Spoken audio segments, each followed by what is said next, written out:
Our Hispanic Heritage Month coverage continues, and in Albuquerque, the history of wrestling, it is intertwined in Hispanic culture. Julian Paras jumps in the ring to show us how lucha libre is more than just a sport. El Dragon has been doing stuff like this for a long time. I've been a professional wrestler for 16 years. Through broken bones and non-stop tours, he says he's always loved the sport. It's a family tradition. My grandpa used to take my dad out to Juarez, Mexico, and they used to go watch it out there. Originally from El Paso, Texas, El Dragon grew to love wrestling, but specifically lucha libre or freestyle wrestling. The mask, El Dragon says, is not only a form of intimidation, but also to showcase the luchador's warrior spirit. It's a real big part of the tradition, man. I mean, if you wear a mask, you have to take care of your identity. No one could know. You have to respect it. You know, the mask is well respected in lucha libre. It's more than a sport. A lot of people go and enjoy it as a family the way I did it. It's beautiful. It's art, you know. Lucha Libre allowing El Dragon to perform across the U.S. and in Mexico. Others right here in Albuquerque.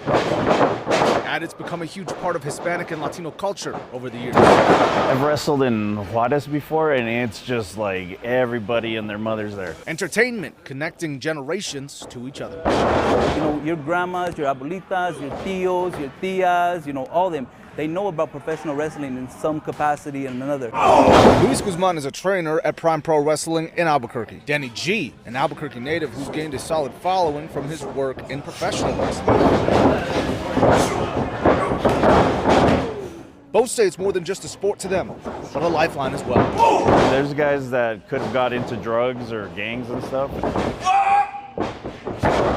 And they start wrestling or getting into sport, and it gets them out of it. Yeah, so I did come from a gang background. I was definitely going down the wrong path. Actually down the road here in Martinez Town, downtown Albuquerque. Luchadors have come and gone in the past, but a legacy of tradition is always left behind with everyone willing to step into the ring or put on the mask. Danny says it's a way of life. As you can see, we got a group of young, hungry wrestlers looking to make it into the business.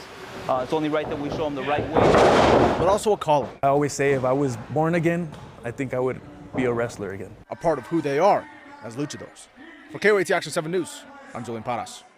Lucha libre originated in Mexico in the 1860s, making its way to the U.S. in the 1990s.